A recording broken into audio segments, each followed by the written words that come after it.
How's it going, everybody? Welcome back to the 100% walkthrough for Lies of P. Isn't this a cryptic vessel? Well, I would expect nothing less from you. What I mean, of course, is that this is a humble invention of mine. A cipher device. Once your information is locked in here, only you can get it out. Of course, once people realize the value of a truly unbreakable way to keep secrets, knockoffs flood the market. The trials and travails of true genius, forever copied, never credited. But I admit, even some of these knockoffs could still hold secrets. You're welcome to take a crack at, well, cracking it. Who knows? It could lead you to something truly valuable. Or at least more practical. Okay, so we're gonna May I be decrypt of the cryptic assistance? vessel. I can decipher this in moments if you'd allow me. I admit I'm a bit rusty, but it's all starting to come back to me. Genius never sleeps and never truly abandons the truly brilliant. What? No, of course I didn't read the contents. Who has time to read anymore? But I could help you read it if you want to. Okay, so we got this cryptic vessel in the previous episode, and the instructions are to strike the puppet hanging from the Alchemist Bridge in Elysium Boulevard. So in the last episode, we pretty much wrapped up the cathedral. We still have to take out the boss, but little prep work, leg work to be done first. We're gonna go do this little treasure hunt, which these are pretty cool. There are several of these throughout the game. The reason why we're doing this now is because one of the rewards that we actually get in doing this is a quartz, and we have one right now. Once we get this other one, we will have two, and we can unlock another node in the P organ. So that is why we're doing it now. So we always theorized that there was a secret with this bridge, and sure enough, there is. So now you won't be able to do this earlier than this, but you can target the body here and get a key. So this is to a door over on Elysium Boulevard, just outside the Stargazer for, I believe it's called Inside the House on Elysium Boulevard. So we're going to warp over there. It's actually a lot faster than running over there. Although between the loading times and warping over there, it probably is the same amount of time, but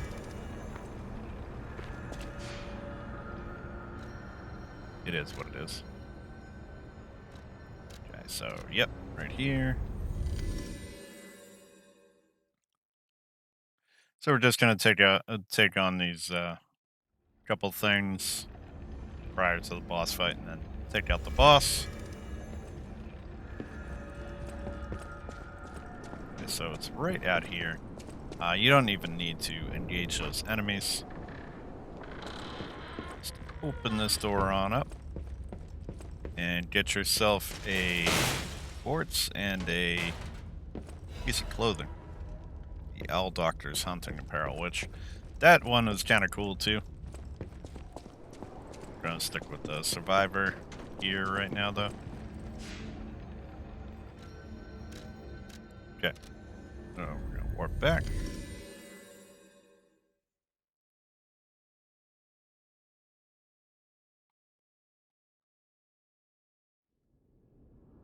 Alright, so now we are going to get another node activated in the P organ. Preparation for the boss fight.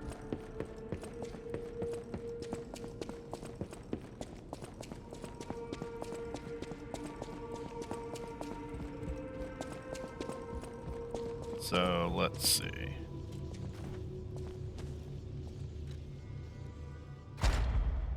Yeah, so we're gonna get additional pulse cell So we want to do enhance perfect guard destruction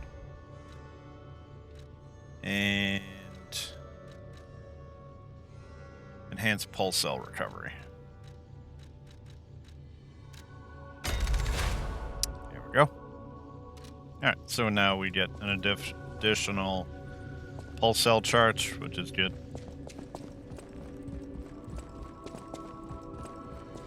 Will definitely help out in the boss fight.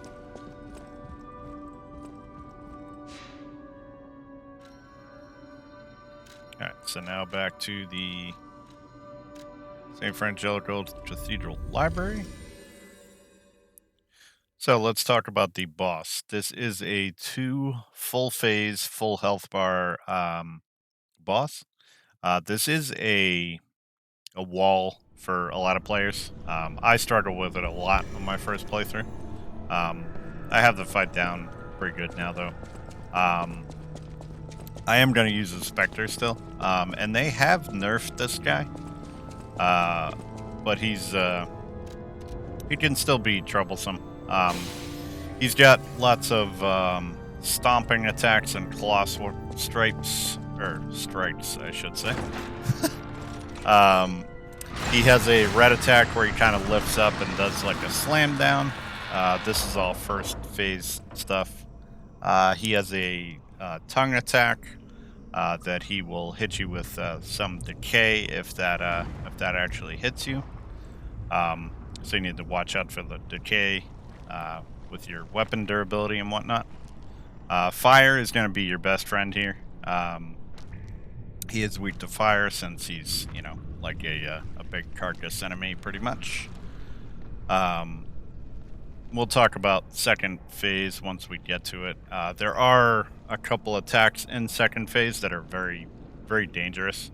One of which is an AOE, which you want to run from, and he's got a triple like charge attack. He'll charge at you twice, and then the third charge of that combo will be a red attack. The red attack is kind of hard to perfect guard. I honestly still don't know how to perfect guard it. But the regular charges seem to be okay. You can either dodge out of the way of that attack, like just kind of run away from him if you have room to. My biggest problem when I first faced him is I kept getting caught in the corner. So, alright, so let's get in here. So, there's the tongue attack, another tongue attack, another one. Interesting, he did 3 in a row there. He'll do a slam down there, follow that up. Okay, he's on fire already. Okay. Some more swipes.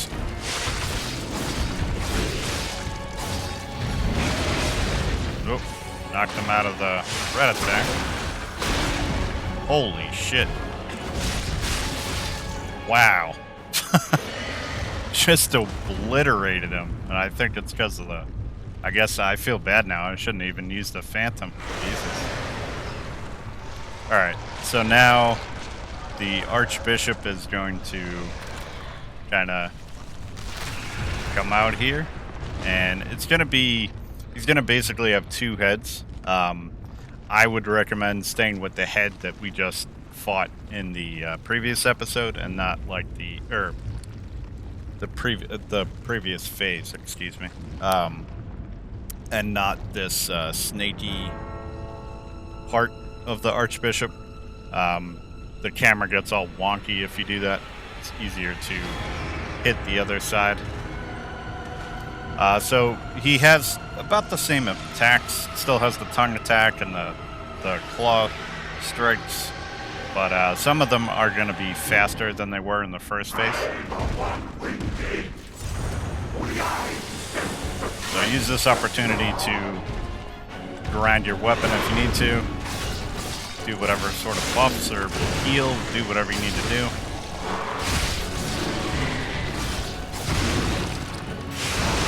Looks like the Spectre is hitting the other side. It's probably what I should be doing right now. Yeah, I see the camera's getting all crazy. Gonna run around here. He is on fire, so that's good. Oh, here comes the AoE, so you want to run from this. There we go. That's a pretty devastating attack, so you just gotta watch out for it. My problem that I was having was, oh, here's the charge. Okay, there's 1, 2, here's the red attack. Yeah, still got hit by it.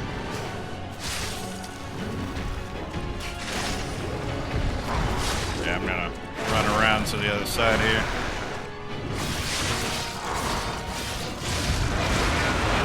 Knocked him out of the red attack again.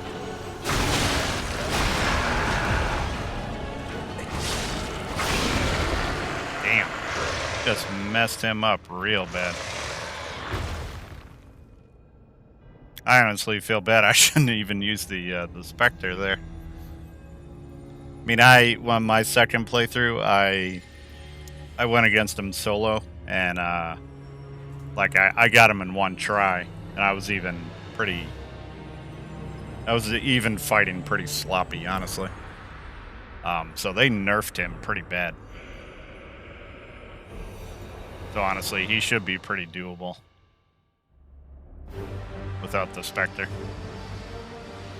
But most of his moves got shown off there, so that's good at least. So we're now seeing the stage is set. The big bad of the game.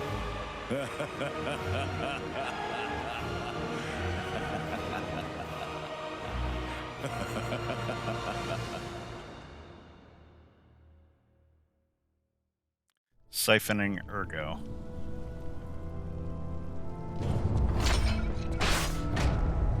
Alright, so the Archbishop is down. I want to go back to the old Krat. The old me. Before the green overtook me. Alright, so a few things we're gonna do here. We are gonna go back over to where Cecile was. She's no longer gonna be there. Hopefully you followed along and talked to her pre-boss fight. If not, when you get over here, she is going to be a carcass monster. But if you followed along, you should get this, the confession, and a record. You read all the way through this, and you get the pray gesture. So we will warp back and use that gesture.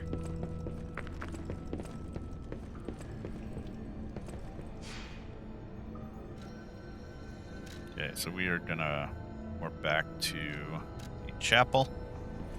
Go all the way straight back, and at that statue that I pointed out a couple episodes ago, we will use the pray gesture there. So basically, the reason behind this is you get humanity points for doing certain actions that are going to start to change Pinocchio into the quote-unquote real boy. So since we're doing a lies playthrough, you know, doing those actions, lying, and doing certain other actions like gestures and listening to music and stuff are essentially changing him and turning him into more human. So right here, can go in and just into our inventory and just go to this and do use.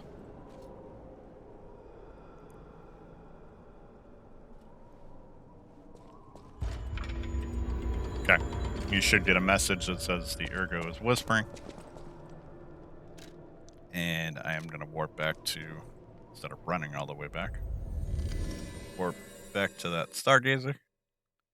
And then we are going to go back to the Path of Misery, which is right before the cathedral.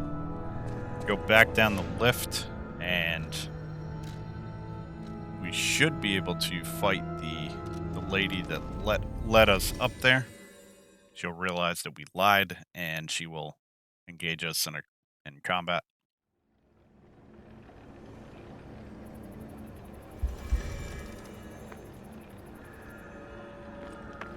Okay.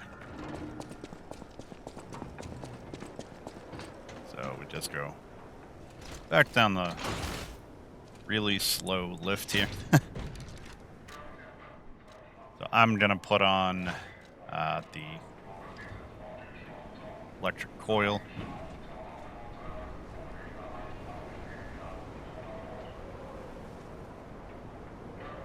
So pretty much once we run out here, there'll be some dialogue, and her health bar will pop up. She does have a pickaxe, and she can hit you with some acid attacks to cause decay. So just be aware of that. She's not too bad. Much like any other humanoid, she's definitely susceptible to backstabs, and we don't have access to it yet unless you put on your Pandemonium Legion arm. You can, leave some acid on the ground for her. Humans are weak to acid, which we will be getting an acid weapon pretty soon.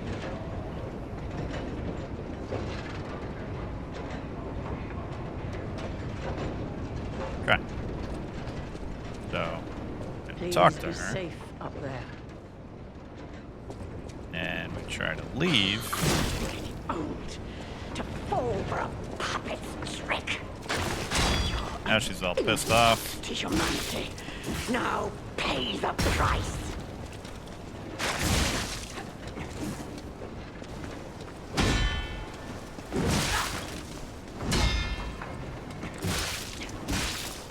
Got some range with that pickaxe, so just be aware. Okay, get the stagger. If you remember, the electric does help with stagger. So. Come on, lady, make a move. Oh, okay. Got me. Yeah, careful of that combo.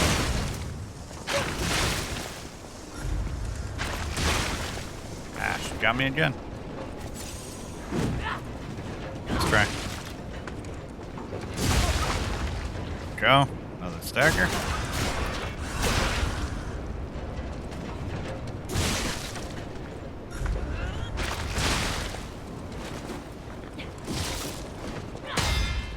Oh, broke your weapon.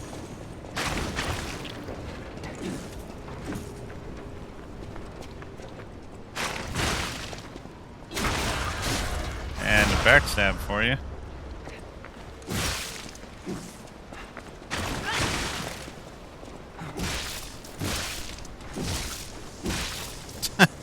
Walked into every single one of those, lady. You hear it?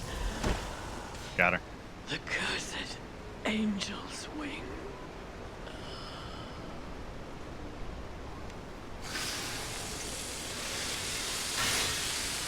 Alright. So we get her mask. Alright. And we're going to warp back to the hotel.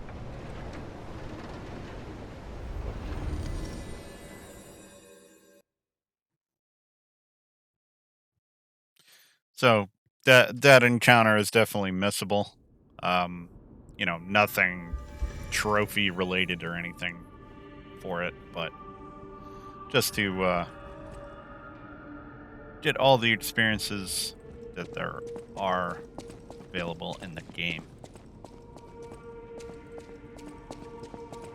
I've been investigating the puppet frenzy, and it looks like I need your help. First, let me show you a little something I've been working on. I call it the Ergo Wavelength Decoder.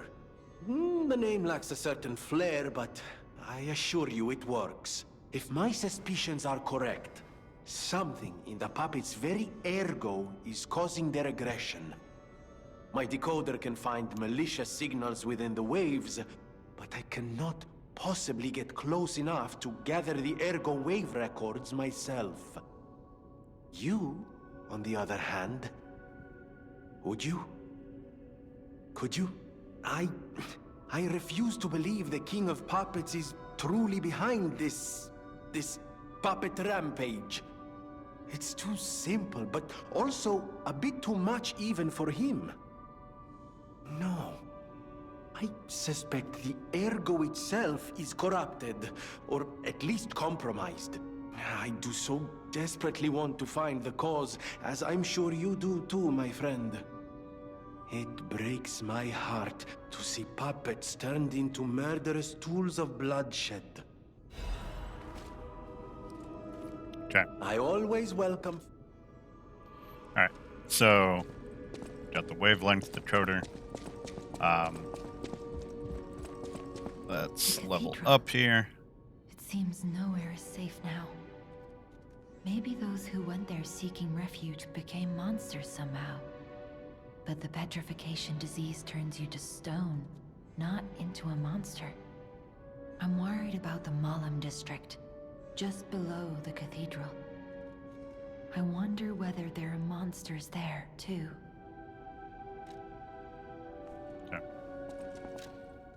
So we are going to continue pumping capacity here. Don't worry, we will get to pumping advance. But we still have a fair amount of points to pump in the capacity, so that we don't have to do it later. I see you. Forgot to go through these dialogue options. Okay, so with Alidoro over This here. hotel is indeed a refuge from the dangers of the outside world. I am the Hound, a descendant of the city's most aristocratic families. Repaying debts is what we nobles do. Anyone with a worthy spirit is especially welcome. Accordingly, I shall give you the honor of laying eyes upon my treasure. However, you must prove your worthiness. For this legendary treasure, the ergo of a powerful enemy shall suffice. It's up to you if you want to make the exchange. Take your time to admire it. I've certainly done likewise. Okay, so from the bishop we get the trident. Now this is pretty nice weapon. Linked stab uses an extra fable slot to jump in place and deliver a powerful downward strike after the forward stab, and guard parry. So this weapon is among a handful of weapons that has the critical rate, as you can see there, of 30. So the other thing that we can get from him is this one has a chance to use no pulse cells when you consume one. Honestly, I would get the trident. If you are a technique build, this probably is going to be your bread and butter for a while in the game. It is a pretty awesome weapon, and we're going to upgrade it here in a minute, and should have enough later on to upgrade it a couple more times for an up-and-coming boss fight. It's going to be pretty handy. Brought him here? Well, I haven't seen him in person, and I don't know how I'd react. How do you thank the man who saved your life? I'm so glad that someone so kind has reached safety. And speaking of safety, please take care of yourself out there. You're not the only one who's curious. Most people get around to asking where I'm from. My looks give it away, don't they? Suffice it to say, I'm from the country of the morning, beyond the ocean. But I wouldn't be much of a tour guide. All I know about it is their weapons. My family was a house of weapons specialists. It's quite a reputation to live up to. They almost took charge of planning for the grand exhibition. But that's their reputation, not mine. And they deserted me when I was little. I don't even know who they are. And my reputation is my own. I suppose my only connection to them would be weapons. So I'm an orphan, and that hardly makes me exotic in Krat. Can I help you with anything else?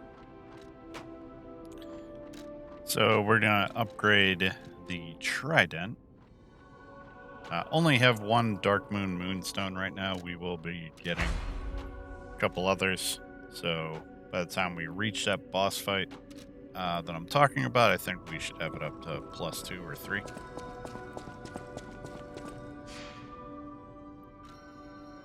Even though we're not a technique build, it will help out with the criticals that it can put out. So come in quite handy.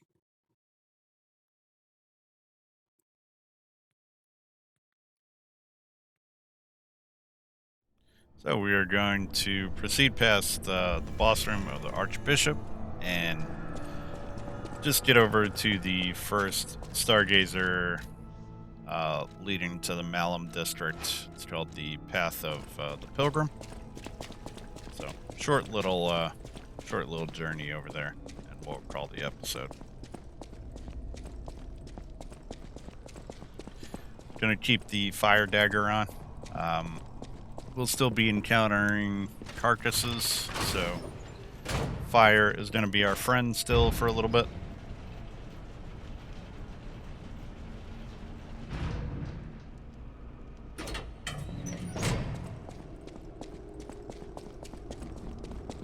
Won't be fighting puppets again through this area. It'll be the Rosa Isabel Street. We'll be encountering puppets again, so by that time we can upgrade our coil stick again. So these are like corrupted dogs. Now careful with your footing. You see that bear trap right there? There are loads of those all over the place. They're kind of hard to spot. Once you know what to look for, you can see them, but they are hidden pretty good. Like sometimes I forget where they are or don't see them. As you can see there, the enemies can get caught on them too, so you can position yourself in such a way. Once, Krat was just a small town on the coast of little importance. Before Elysian Boulevard was built, this place literally was all there was of Krat. But when some in the city prospered, they left the old town behind. Through isolation and neglect, Krat's first incarnation became nothing but dangerous alleys and desperate slums. On the bright side, I guess, the whole city of Krat's pretty much like that now. The old town caught up with the new. It's true what they say. A receding tide sinks all boats. Okay, so you want to grab this. It's the smiling bunny mark. Take that to Pulcinella in a little bit. And this over here is theorized by the community to be something tied to a DLC.